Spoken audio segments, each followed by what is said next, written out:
rekan-rekan media serta seluruh hadir paparan publik PT Uli Finance Indonesia Tbk tahun 2026, baik yang hadir secara offline di Jazz Plaza 19 maupun secara virtual online Zoom.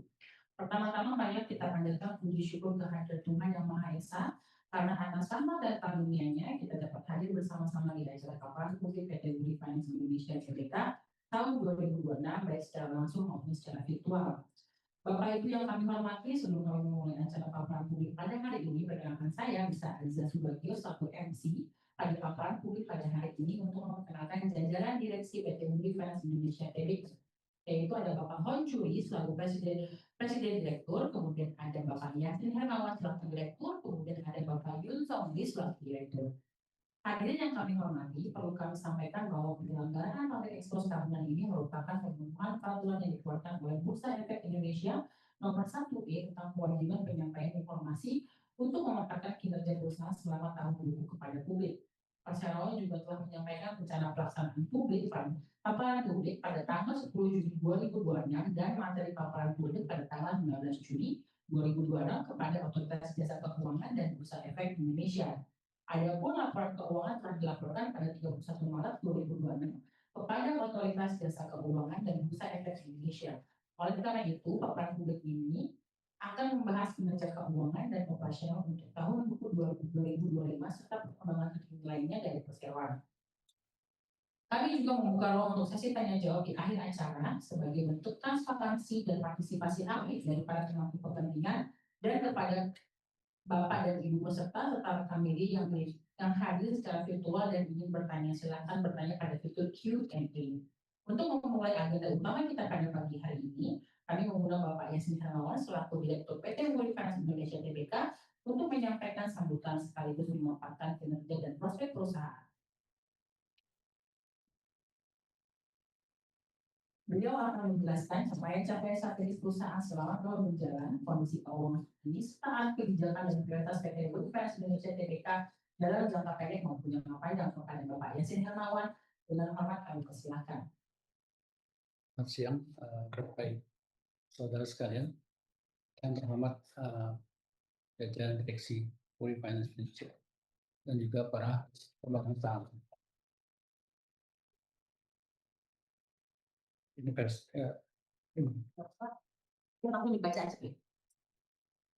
Yang saya hormati para pemegang saham, investor, analis, rekan-rekan media, jajaran direksi, serta seluruh tamu undangan yang hadir secara langsung maupun virtual. Ya. Saya akan paparkan kinerja perusahaan 2025 ini. Paparan ini merupakan agenda yang penting yang kami laksanakan secara rutin sebagai wujud komitmen kami terhadap transparansi dan keterbukaan informasi kepada seluruh pemangku kepentingan. Dalam forum ini kami akan memaparkan kinerja perusahaan sepanjang tahun 2025 serta strategi dan pengembangan usaha ke depan. Hadirin yang kami hormati, perlu kami sampaikan bahwa penyelenggaraan Public Expose tahunan ini merupakan pemenuhan peraturan yang dikeluarkan oleh Bursa Efek Indonesia nomor 1E tentang kewajiban penyampaian informasi untuk memaparkan kinerja perusahaan serta tahun buku kepada publik. Paparan publik ini merupakan agenda rutin dan yang kami laksanakan sebagai bagian dari komitmen perusahaan dalam menetapkan prinsip-prinsip tata kelola perusahaan yang baik, good corporate governance, serta memastikan keterbukaan informasi yang kepada publik, khususnya kepada para pemegang saham dan investor. Nah, tahun 2025 menjadi periode yang penuh dinamika dan dengan berbagai tantangan baik dari sisi ekonomi makro maupun dari industri manajemen. Namun demikian, kerja keras dan kolaborasi rutin, kami bersyukur dapat mencatat kinerja yang tetap solid dan berkelanjutan. Kami berharap paparan ini dapat memberikan gambaran yang lebih menyeluruh dan mendalam mengenai kondisi aktual perusahaan serta arah strategis yang kami tempuh dalam menghadapi tahun 2026 dan seterusnya. Di tengah dinamika ekonomi global dan tantangan sektor pembiayaan nasional, PT Uli Finance Tbk terus menunjukkan kesanggupan dengan beradaptasi melalui transformasi digital, penguatan manajemen risiko, serta pengembangan layanan yang inklusif dan berkelanjutan. Kami juga terus berupaya mendukung sektor produktif, khususnya pembiayaan kepada UMKM dan konsumen, dengan tetap menjaga kualitas aset dan kinerja keuangan yang sehat. Pada hari ini Bapak Ibu akan mendapatkan gambaran yang menyeluruh mengenai laporan keuangan terbaru strategi pertumbuhan serta langkah-langkah strategis yang akan kami ambil dalam menghadapi tantangan dan peluang tahun mendatang. Adapun dapat saya sampaikan, pembahasan paparan pabrik ini pada hari ini terbagi menjadi beberapa materi, diantaranya slide susunan materi. Pertama, profil perusahaan, kemudian susunan dewan direksi dan dewan komisaris, kinerja perusahaan, laba bersih, ekuitas, liabilitas, aset, ROA dan ROE, pertumbuhan dan pencapaian, target perusahaan untuk 2026, dan strategi pencapaian. Ini mengenai riwayat singkat perseroan. Kategori Finance Indonesia, TBK selanjutnya disebut PFI, perusahaan pembiayaan berdiri tahun 1994 dan mulai beroperasi tahun 1995.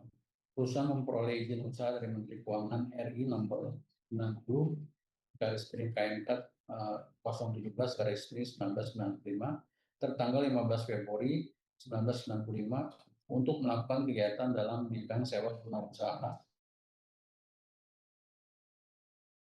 anjak piutang, kartu kredit, dan pembiayaan konsumsi. Izin usaha perusahaan diperbarui melalui surat keputusan Menteri Keuangan nomor KEP garis miring 099 garis miring KM 10 garis miring 2007 tertanggal 9 Mei 2007 dan melakukan penawaran umum perdana IPO pada Juni 2009 dan yang resmi tercatat atau terdaftar sebagai perusahaan pabrik di Bursa Efek dengan kode saham BPF. Mengenai Dewan Direksi, Direktur Utama Bapak Hyun Jori, Direktur Bapak Yun Songli, Direktur Bapak Yasin Hermawan, kemudian Pak Hadi Sutiono yang sudah mengundurkan diri, yang ditetapkan dalam MPSLB pada tanggal 9 Januari 2026. Dewan Komisaris Bapak Yun Yukli, Komisaris Utama Bapak Yustianus Dapat Operasi Komisaris Independen, Bapak Sadana Priatmaja Komisaris. Bapak Yun Yuli sudah mengundurkan diri dan diresmikan di RWPSB LP 10 April 2026. Ya, seperti tadi sudah dijelaskan, ya, secara perusahaan dari 1994 bisa didirikan dan beroperasi 1995. Kemudian pada tahun 2009 perusahaan melakukan penawaran umum perdana. Kemudian tahun 2019 Batavia Prosper Indo International TBK menjadi pemegang saham pengendali dengan kepemilikan saham 74,33%. Pada tahun 2022 Wicard Co. Limited menjadi pemegang saham pengendali perusahaan dengan kepemilikan saham sebesar 82,03%. Ya. Kemudian ini net profit yang kami capai sepanjang tahun 2021 sampai 2026 ya. 2021 kami mencapai 45 miliar 920 juta 47, kemudian 2022 51 M 897 juta, 2023 86 M 665 juta, kemudian 2025 88 M 188 juta, dan 2025 70 M 9480. Ini pertumbuhan ekuitas, liabilitas dan aset kami, ya kan. Ekuitas terus bertumbuh, liabilitas juga bertumbuh, dan juga aset kami cukup bertumbuh signifikan dibanding dengan 2025 terjadi 2024 pada tahun 2025 meningkat cukup besar, yaitu sekitar 35% untuk tahun 2025. Demikian juga dengan pertumbuhan aset perusahaan, kami juga meningkatkan liabilitas kami dari tahun 2024 919 M menjadi 1.576 M pada tahun 2025. Ini perbandingan ROA dan ROE sepanjang 2021 sampai dengan 2025.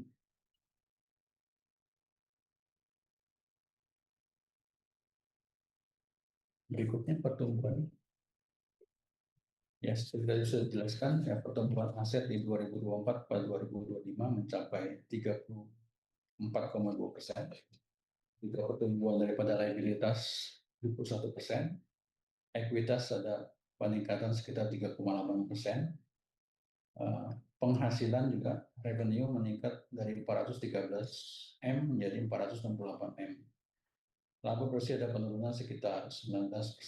Dari 88 M menjadi 70,995 juta.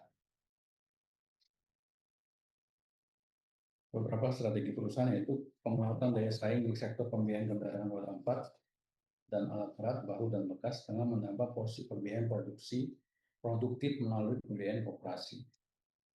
Melakukan pembiayaan pembagian wilayah dan cabang untuk mendapatkan penetrasi pasar yang lebih luas. Kemudian juga perluasan sumber pendanaan dengan mitra keuangan lainnya untuk menjamin pendanaan yang lebih murah dan berkesinambungan.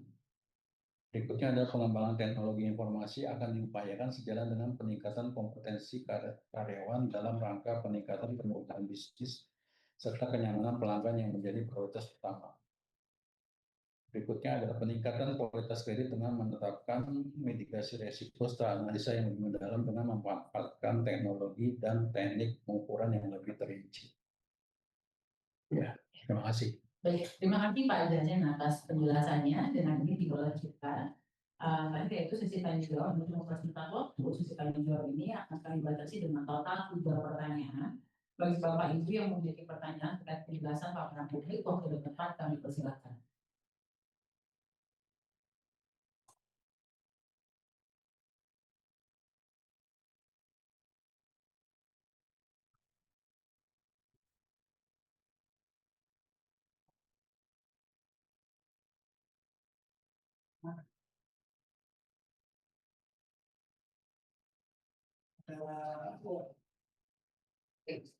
Dari mulai atas ya, sampai atas.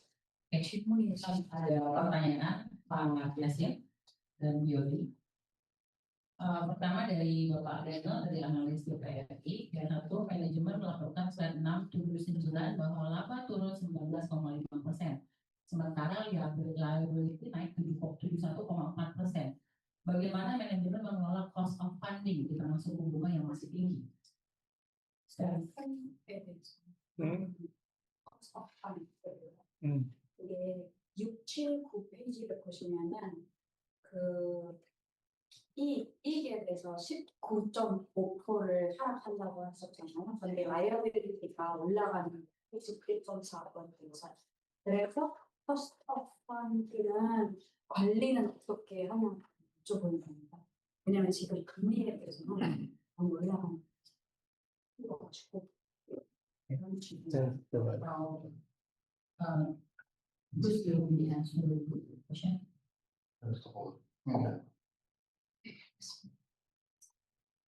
Baik, akan dibantu jawab oleh akan dijawab oleh CFO kita, Mr. Yudi Samri. Waktu dan tempat kami persilakan.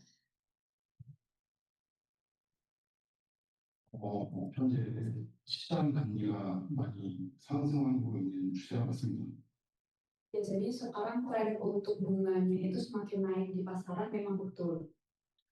당사는 차입 펀딩 소스를 여러 은행으로 분산하려고 지금 노력을 하고 Ya, jadi kami sekarang sedang bekerja keras untuk mendapatkan source of fund dari beberapa bank. 그래서 펀딩 소스가 지금 6개 은행 정도 되는데 3개 은행은 3months 인도네시아 기반의 변동금리고 3개 은행은 고정금리.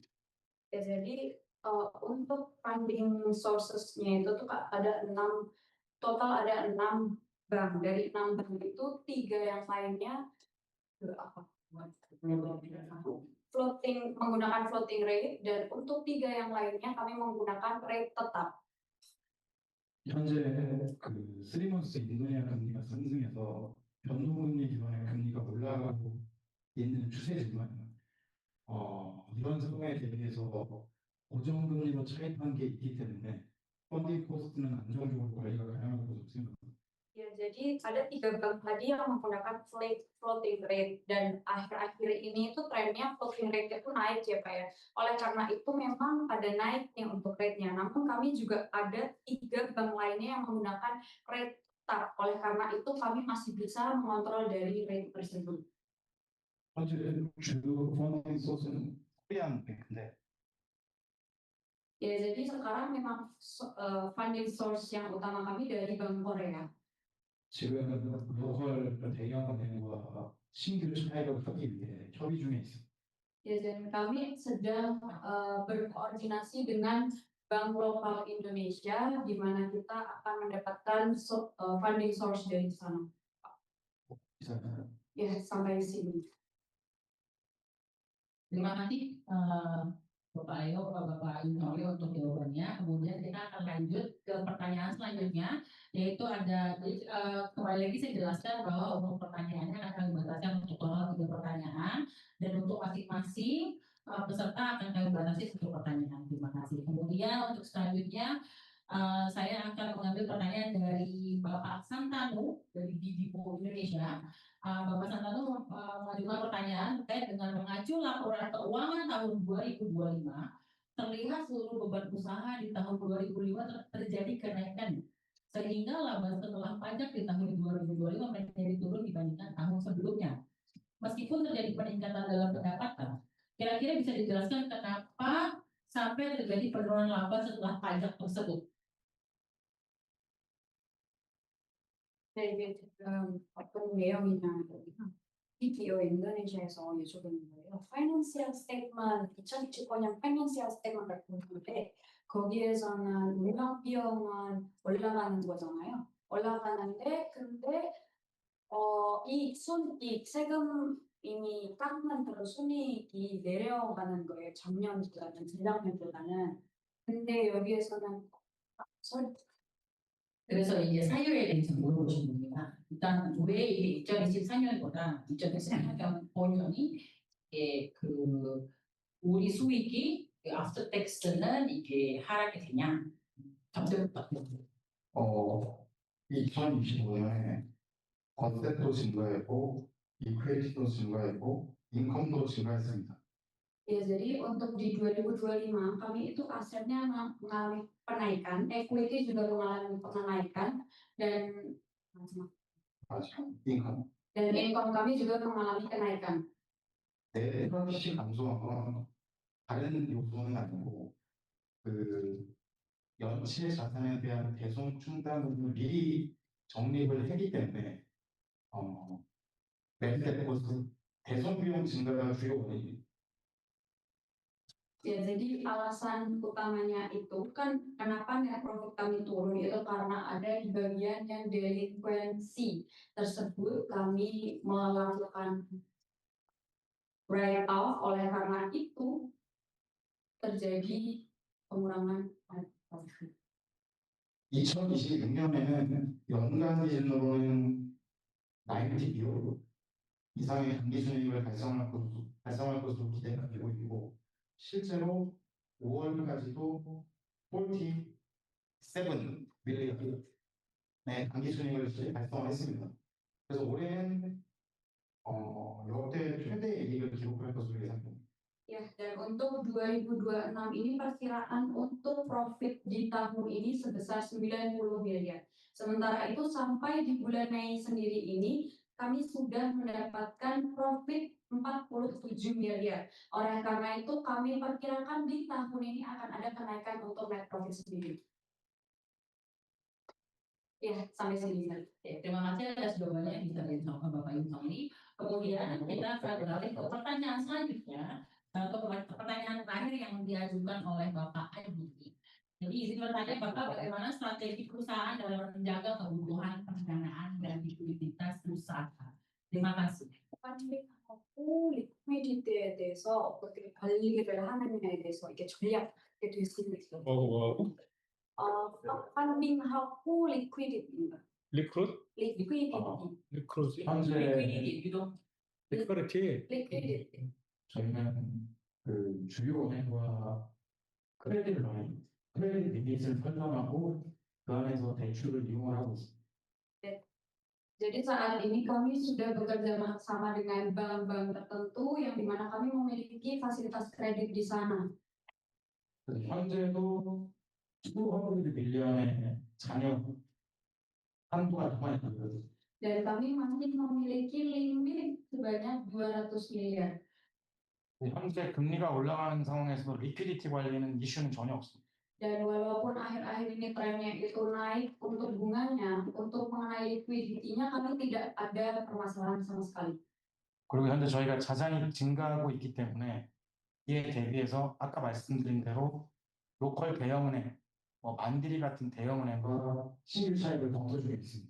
Dan aset kami ini semakin meningkat. Oleh karena itu seperti yang sudah tadi dijelaskan bahwa kami ini bekerja sama dengan bank lokal Indonesia yang besar-besar seperti Bank Mandiri, dan kami sekarang sedang proses untuk bekerja sama dengan bank tersebut. Ya, sampai sini terlebih dahulu.